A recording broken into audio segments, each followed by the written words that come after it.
Hello दोस्तों, welcome to my channel knowledgeable brains. और आज हम बात करने वाले हैं रॉबर्ट ब्राउनिंग की पोयम माय लास्ट डचेस के बारे में। दोस्तों, रॉबर्ट एक इंग्लिश पोएट थे जो कि विक्टोरियन पीरियड के टाइम पर थे। कि ये पोयम माय लास्ट डचेस एक ड्रामेटिक मोनोलॉग है जिसका थीम डेथ और लव है।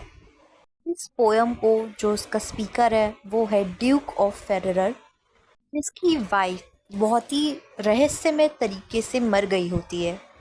ड्यूक जो है अपनी वाइफ को कंट्रोल करना चाह रहा होता है, की फीलिंग्स को भी कंट्रोल करना चाह रहा होता है। यहाँ पे ब्राउनिंग ने जो ये पोयम लिखी है ना, ये विक्टोरियन पीरियड के टाइम का एक डार्केस्ट लाइफ का एस्पेक्ट था। ऐसा ट्रीटमेंट था जो कुछ हस्बैंड अपनी वाइफ के साथ उस वक्त किया करते थे। चलिए अब इस पोयम को हम लाइन बाय लाइन समझते हैं। That's my last touches painted on the wall। दोस्तों, यहाँ पे जो ड्यूक है वो अपनी वाइफ की पेंटिंग को दिखा रहा है जो कि एक वॉल पे टंगी हुई है। वो एक ट्रैवलर जो कि उसके वहाँ पे आया हुआ है उसको वो पेंटिंग दिखा रहा है। Looking as if she were alive, I call। यहाँ पे ड्यूक बोल रहा है ये पेंटिंग ऐसी बनी हुई है मानो कि उसकी बीवी जिंदा हो और यहीं पे खड़ी हुई है। That piece a wonder now fra Pandolfo hands। यहाँ पे ड्यूक प्रेस कर रहा है इस पोर्ट्रेट को कि ये पेंटिंग एक बहुत ही बड़े आर्टिस्ट ने बनाई है जिसका नाम है फ्रा पेंडोल्फो। आगे वो बोलता है worked busily a day and there she stands. Duke बोलता है कि उस आर्टिस्ट ने पेंटिंग एक दिन में बनाई है और ये पेंटिंग इतनी बढ़िया बनी है कि ऐसा लग रहा है कि उसकी बीवी जिंदा है। Will it please you sit and look at her, I said। Duke जो है उस ट्रैवलर को जो है बैठने के लिए बोलता है तुम यहाँ पे बैठो और इस पोर्ट्रेट को, इस पेंटिंग को जो है एग्जामिन करो, ऑब्जर्व करो। Fra Pandolf by design for never read. यहाँ पे ड्यूक बोलता है मैंने उस आर्टिस्ट को इसलिए चूज़ किया था क्योंकि उसका जो काम है ना वो लोगों को काफ़ी ज़्यादा इम्प्रेस करता है और उसके काम से मैं भी काफ़ी ज़्यादा इम्प्रेस था। Strangers like you that pictured countenance। Duke उस पिक्चर को बोलते हुए बोलता है कि इस पेंटिंग में जो उसकी बीवी के एक्सप्रेशन बने हुए हैं ना, वो लोगों के मन में जो उस पेंटिंग को देखते हैं ना वो एक क्यूरियोसिटी जगाते हैं। The depth and passion of its earnest glance. आगे वो बोलता है कि ये जो पोर्ट्रेट है ये एक डीप इमोशन और इंटेंसिटी को दिखाता है। But to myself they turn since none would spy, curtain I had drawn for you but I। यहाँ पे ड्यूक बोलता है कि वो ज़्यादातर इस पेंटिंग पे पर्दा लगाए रखता है और कोई भी उस पेंटिंग को ज़्यादातर नहीं देखता है, लेकिन उसने स्पेशली उस ट्रैवलर के लिए, जो एक डिप्लोमेटिक ट्रैवलर है जो उसके वहाँ पे आया हुआ है, उसके लिए वो पर्दा हटाया है ताकि वो उस पेंटिंग को देख सके। And same as they would ask me if they trust. यहाँ पे इस लाइन में ड्यूक बोलता है कि जितने भी लोगों ने इस पेंटिंग को देखा है ना, उनके पास करेज नहीं होता पूछने के लिए और ढूंढने के लिए इस पेंटिंग को। और such a glance came there so not at the first. वो जो लोग इस पेंटिंग को देखते हैं, जो व्यूअर्स हैं, उनके अंदर एक क्यूरियोसिटी होती है उन एक्सप्रेशन को लेकर जो उस पेंटिंग में उसकी वाइफ के ऊपर बने हुए होते हैं, लेकिन किसी के पास इतनी हिम्मत नहीं होती कि वो ड्यूक से पूछ सके उस पेंटिंग के बारे में। और यहीं पे ड्यूक ने ऑब्ज़र्व करा होता है जो अभी ट्रैवलर आया है, उसने भी उस एक्सप्रेशन के बारे में कुछ भी नहीं पूछा।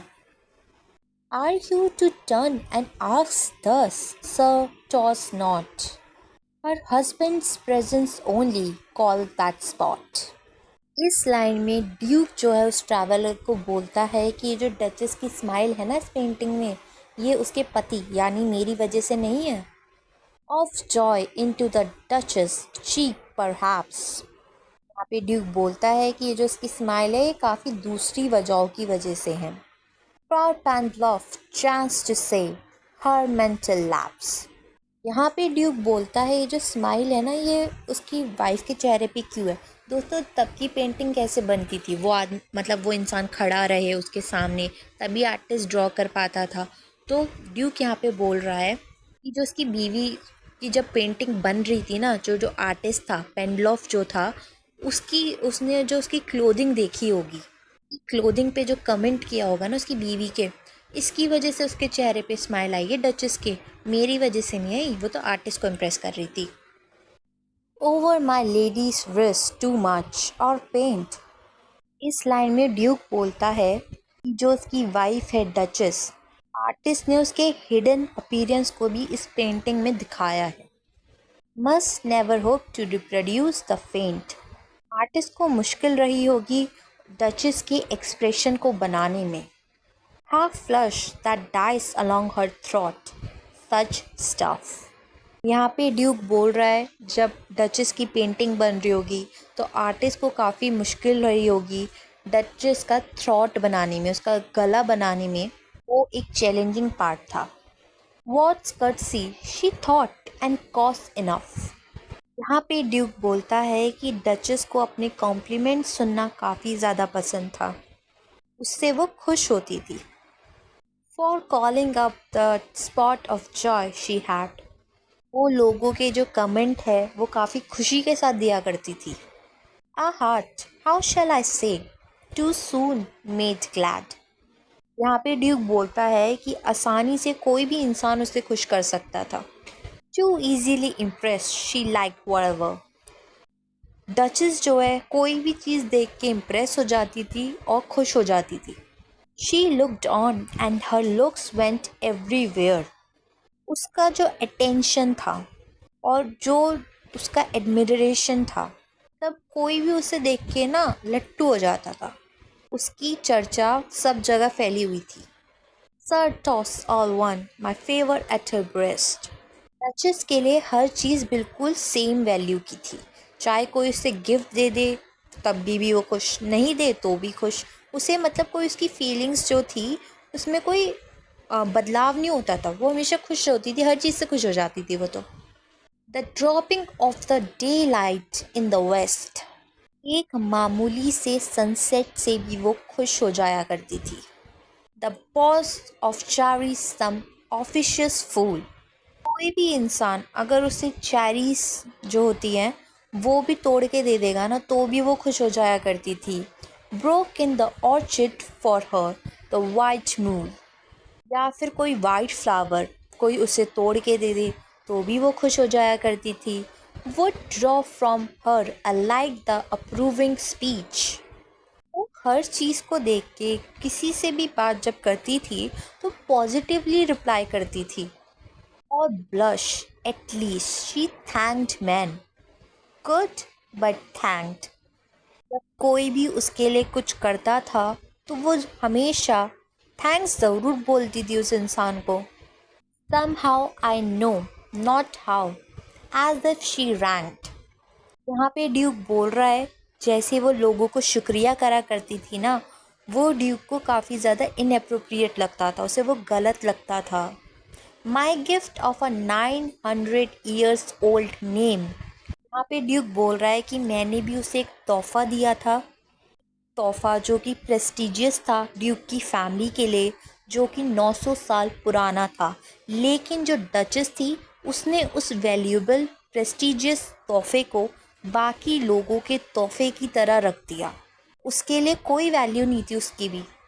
With anybody's gift who it stop to blame, यहाँ पे ड्यूक को काफ़ी ज़्यादा बुरा लगता है कि डचेस ने उसकी प्रेस्टिजियस गिफ्ट की, उसके ख़ानदान की एक तरीके से इंसल्ट की होती है। उसने एक नोबल टाइटल गिफ्ट को एक ऑर्डिनरी गिफ्ट से के तरीके से देखा होता है। उसके लिए कोई अंतर नहीं है कि एक ऑर्डिनरी चीज़ एक फूल हो, एक चेरी हो, और 900 साल पुराना गिफ्ट, उसके लिए दोनों चीज़ें सेम है, उसे कोई ज़्यादा फ़र्क नहीं पड़ता। This sort of trifling even had you skill, वहाँ पे वो बोलता है ऐसा कोई इंसान नहीं है जो उसके इस बिहेवियर को जस्टिफाई कर पाए कि वो इस तरीके से बिहेव क्यों करती थी, उसका ये बिहेवियर सही हो, कि मुझे तो ये सही नहीं लगता। In speech which I have not to make your will, यहाँ पे ड्यूक बोलता है कि हाँ, मेरी जो फीलिंग है ना वो मैं ढंग से एक्सप्रेस नहीं कर पाया था, तो ये तो मेरी गलती थी। quite clear to such an one, and say just this. यहाँ पे ड्यूक बोलता है कि काश मैं बता पाता उसे कि कौन सी चीज़ें डचेस की उसको बुरी लगा करती थी, जिससे वो हर्ट हुआ करता था। और that in you disgust me, here you miss. काश ड्यूक उसे बता पाता कि कौन कौन सा उसका बिहेवियर जो है ना, उसको इतना ज़्यादा ख़राब, इतना ज़्यादा बुरा लगा करता था। काश ड्यूक डचेस को ये सब बता पाता। और there exceed the mark, and if she let, काश ड्यूक बता पाता जो उसकी एक्सपेक्टेशंस थी डचेस के लिए, उसने वो सारी की सारी कभी पूरी नहीं करी, सारी की सारी एक्सपेक्टेशन को फेल कर दिया, क्योंकि वो बिल्कुल भी ड्यूक के बारे में नहीं सोचती थी। Herself be lessoned so, not plainly set. यहाँ पे ड्यूक बोल रहा है कि काश मैंने उसे नेग्लेक्ट किया होता तो शायद इतना फ़र्क नहीं पड़ा होता मुझको। Her wits to yours, forsook and made excuse. Even then would be some stooping, and I choose never to stop.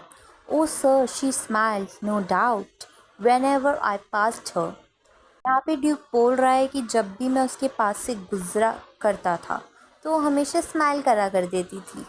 But who pass without much the same smile, लेकिन वो यहाँ पे बोलता है कि वो तो हर किसी को स्माइल कर दिया करती थी, जो भी उसके आसपास से गुजरा करता था। तो कौन सी अलग बात है कि मैं उसका पति हूँ और उसने स्माइल कर दी, क्योंकि वो तो सबके साथ सेम ही बिहेव करती थी। This grew, I give commands, then all smile stop together, there she stands. यहाँ पे ड्यूक बोलता है जब वो ऐसे बिहेव करती थी मुझे गुस्सा आ गया। मैंने ऑर्डर दिया डचेस के रिगार्डिंग, डचेस कभी भी दोबारा स्माइल ना कर पाए। मतलब डचेस की डेथ हो गई, उसने ये ऑर्डर दिया कि डचेस को मार दो। As if alive, will it please you rise, we'll meet. वहाँ पे ड्यूक जो है इनवाइट करता है ट्रैवलर को कि आओ तुम मेरे साथ, मुझे कंपनी दो। Company below then, I repeat. Traveller को बोलता है कि तुम मुझे ज्वाइन करो डाउनस्टेयर्स, नीचे चलो और मुझे ज्वाइन करो। The count your master's known munificence. यहाँ पे जो ड्यूक है वो काउंट की, मतलब एक नोबल टाइटल को रखने वाले इंसान की तारीफ़ें करता है। Is ample warrant that know just pretence. यहाँ पे ड्यूक जो है एश्योर करता है ट्रैवलर को कि जो काउंट की जेनरोसिटी है वो किसी भी डॉवरी डिमांड को कवर कर सकती है, कि तुम उससे कुछ मांगोगे तो वो ज़रूर देगा तुम्हें। Of mind for dowry will be disallowed. कोई भी क्लेम हो, कोई भी कंडीशन हो, उसका सम्मान किया जाएगा। दो his fair daughter's self as I awoke। यहाँ पे ड्यूक बताता है कि जो काउंट की जो डॉटर है वो भी उस जगह पे शामिल है। At starting is my object, I will go। यहाँ पे वो बोलता है कि जो मेरा गोल है वो ये है कि मैं काउंट की डॉटर से शादी कर लूँ। Together down, sir, notice Neptune throw। जब वो दोनों ट्रैवलर और ड्यूक नीचे जा रहे होते हैं तो वो वहाँ पे एक नेपट्यून का स्टैचू भी ऑब्जर्व करने को बोलता है। टेमिंग अ सी हॉर्स थॉट अ रेयरिटी। उस नेपट्यून को, जिस उस पे सी हॉर्स भी बना हुआ है और वो एक बहुत ही यूनिक पीस है। तो दोस्तों हमें इतना समझ में आया कि जो ड्यूक है उसके वहाँ पे बहुत सारी स्कल्पचर्स और पेंटिंग्स मौजूद हैं, उसकी डचेस की पेंटिंग के अलावा भी, मतलब उसे आर्ट में काफ़ी ज़्यादा इंटरेस्ट है। Which Claus of Innsbruck cast in bronze for me. यहाँ पे ड्यूक उस ट्रैवलर को बोलता है ये नेपट्यून स्टैचू जो है क्लॉस ऑफ इजनबर्ग ने खुद बनाया है मेरे लिए, मैंने उससे बनवाया है। यहीं पे ये पोएम ख़त्म हो जाती है और हमें पता चलता है कि जो ड्यूक था वो अपनी बीवी के बिहेवियर से डिससेटिस्फाई था। वो उसको कंट्रोल करना चाह रहा होता है और उसको बाद में मरवा देता है, क्योंकि वो उसके ऐसे अजीब बिहेवियर से परेशान हो जाता है, क्योंकि वो हर किसी को सेम नज़र से देखती है। दूसरी बात कि वो काउंट की डॉटर से अब शादी करना चाह रहा है। उसे कोई अफसोस नहीं है उसने अपनी बीवी के साथ क्या किया है। वो एक नई शादी करने जा रहा है, उसके अरेंजमेंट में बिजी है। दोस्तों आज की वीडियो के लिए बस इतना ही, और वीडियो देखने के लिए हमारे चैनल को लाइक करें, शेयर करें और सब्सक्राइब करना बिल्कुल ना भूलें। Thank you.